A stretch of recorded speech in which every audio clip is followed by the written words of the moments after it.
बिस्मिल्लाहिर्रहमानिर्रहीम। अस्सलाम वालेकुम। 5 मिनट्स विद असां गॾु आऊं या मुंहिंजो instructor Saifullah Kondar. Java programming course में कल असां पढ़ियोसीं डेटा टाइप्स इन जावा। त जावा में डेटा जा कहिड़ा कहिड़ा क़िस्म थींदा आहिनि, कहिड़ा कहिड़ा टाइप्स थींदा आहिनि। अॼु उन्हनि मां हिकिड़ो इंटीजर डेटा टाइप पढ़ंदासीं। इंट जंहिंखे चयो वेंदो आहे, उन डेटा टाइप जे बारे में पढ़ंदासीं। सो असांजी आउटलाइन आहे, सभ खां पहिरीं पाण डिस्कस कंदासीं इंटीजर्स ऐं इंट डेटा टाइप ते। इंटीजर्स या इंट सेम ॻाल्हि आहे। जावा में हुनखे इंट चयो वेंदो आहे ऐं इंटीजर्स मैथमेटिकली हुनखे इंटीजर्स चयो वेंदो आहे। इंटीजर्स हिकिड़ा नंबर हूंदा आहिनि। सो हिनखे वधीक पढ़ंदासीं। सभ खां पहिरीं असां डिस्कस कंदासीं इंटीजर्स ऐं डेटा टाइप जे बारे में। उनखां बाद में range of an int variable, उनखां बाद में इनिशियलाइज़िंग एन इंट वेरिएबल, उनखां बाद में printing the value of an int variable. So start कयूं था इंटीजर्स खां। An integer is a number that does not have a decimal part. ऐं तव्हांखे पोइ वीडियो में बि ॿुधाए चुको आहियां त इंटीजर जेको हूंदो आहे उहो नंबर जंहिंमें डेसिमल पार्ट न हुजे, का डेसिमल पॉइंट न हुजे, मतिलबु बिना पॉइंटनि वारो नंबर, पॉइंट्स में नंबर न हुजे। को नंबर जेको होल नंबर हुजे ऐं हिकिड़ो इंटीजर नंबर हुजे, मैथमेटिकल हिसाब सां इंटीजर नंबर हुजे, उन में का पॉइंट्स वग़ैरह न हुजनि, उन में को पॉइंटिंग वारो सिस्टम न हुजे। सो उन जो मिसाल तौरु आउं तव्हांखे ॿुधाए चुका आहियां। मिसाल 1 या 34 या 777 या -987, इहे सभु इंटीजर्स जा मिसाल आहिनि। इन्हनि में को बि पॉइंट्स वग़ैरह न आहिनि। इहो सिर्फ़ु हिकिड़ो पूरो पर्टिकुलर नंबर आहे। So in Java integer int is a data type use to work with integers. हाणे जावा में इंटीजर्स खे यूज़ करणु, इंटीजर्स मैथमेटिकली हिकिड़ा नंबर्स आहिनि। सो इंटीजर्स खे जावा में प्रोग्रामिंग में यूज़ करण जे लाइ असां इंट डेटा टाइप जो इस्तेमालु कंदा आहियूं।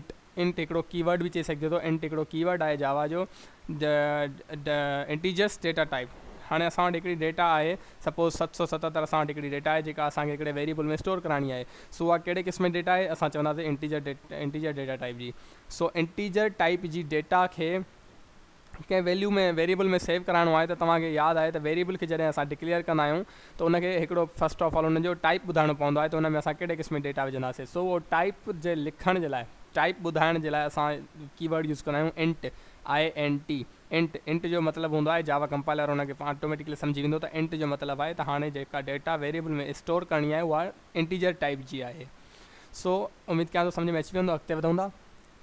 Range of an int variable. हाणे रेंज सां मुराद आहे, इंट वेरिएबल जी रेंज सां मुराद आहे त जेको आहे असांजो interval of values that can be stored in an int variable. हिकिड़े इंटीजर टाइप जे वेरिएबल में असां मिनिमम केतिरी वैल्यू स्टोर करे सघूं था ऐं मैक्सिमम केतिरी वैल्यू स्टोर करे सघूं था। सो सभ खां पहिरियों ॾिसूं था त डिक्लेयर एन इंट वेरिएबल।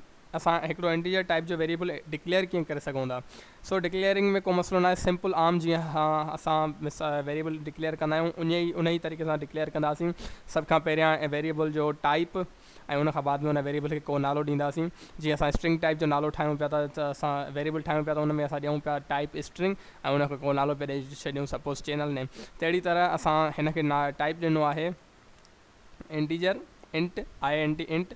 हे कीवर्ड आहे, जीअं हुन में स्ट्रिंग कीवर्ड आहे तीअं हे इंट कीवर्ड आहे इंटीजर डेटा टाइप खे शो कराइण लाइ। उनखां बाद में स्पेस खां बाद में हुनखे नालो ॾिनो आहे माय नंबर ऐं उनखां बाद में सेमी कॉलन सां उनखे स्टेटमेंट खे टर्मिनेट करे छॾियोसीं। So all numbers in the interval. हाणे हिन जी इंटरवल मतिलबु इंट वेरिएबल में जेका मिनिमम वैल्यू आहे उहा हीअ आहे। मिनिमम मतिलबु माइनस में जेका वैल्यू स्टोर थी सघे थी उहा हीअ थी सघे थी। मिनिमम वैल्यू हीअ स्टोर थी सघे थी उन ऐं मैक्सिमम वैल्यू हीअ स्टोर थी सघे थी। 2,14,74,83,647 एतिरी वैल्यू हिकिड़े इंटीजर वेरिएबल में स्टोर थी सघे थी। सपोज़ 10 बि हुन में तव्हां स्टोर कंदा, 20 बि स्टोर करे सघो था, 47 करोड़ बि स्टोर करे सघो था, 14 करोड़ बि स्टोर करे सघो था। एतिरे क़दुरु तव्हां 2,14,74,83,647 हुन में वैल्यू ताईं स्टोर करे सघो था माय नंबर वेरिएबल में, जेको असां क्रिएट कयो आहे।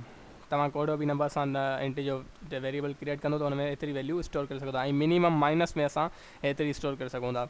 सो all numbers greater than maximum limit or less than minimum limit can not be stored in my number. अगरि मैक्सिमम लिमिट खां वधीक वॾो को नंबर हूंदो या मिनिमम लिमिट खां को नंढो जेको आहे सो नंबर हूंदो त उहो माय नंबर में स्टोर न थींदो, उहो इंट जे वेरिएबल में स्टोर न थींदो। तव्हांखे हिकिड़ी एरर अची वेंदी, छो त हुनजी हिकिड़ी पंहिंजी लिमिट आहे, हिकिड़ो पंहिंजी रेंज आहे, हिकिड़ो पंहिंजो इंटरवल आहे। सो उमेदु कयां सम्झ में अची वेंदो। हाणे हलूं था initializing and printing the value of an int variable. So practical करे ॾिसूं था त असां इंट जे वेरिएबल खे कीअं इनिशलाइज़ करे सघूं था ऐं उन मां उन जी वैल्यू खे कीअं प्रिंट करे सघूं था। So let's go to the IDE।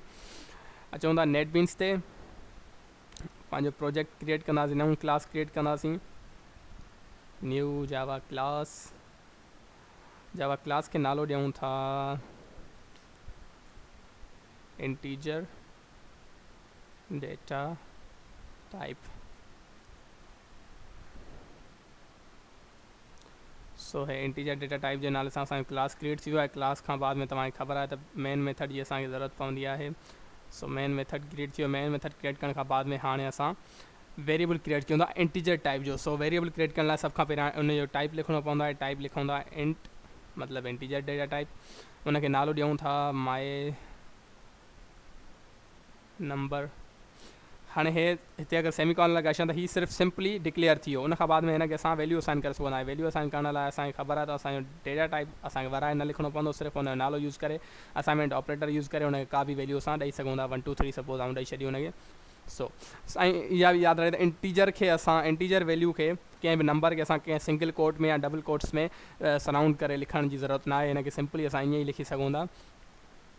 सो हाणे हे असांजी वैल्यू माय नंबर में स्टोर थी चुकी आहे। अगरि आउं हुनखे प्रिंट कराइणु चाहियां त सिंपली एस डॉट आउट में लिखंदुसि, system dot out dot print में लिखंदुसि माय नंबर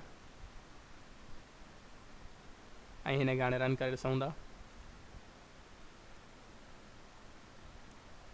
सो रन थी रहियो आहे।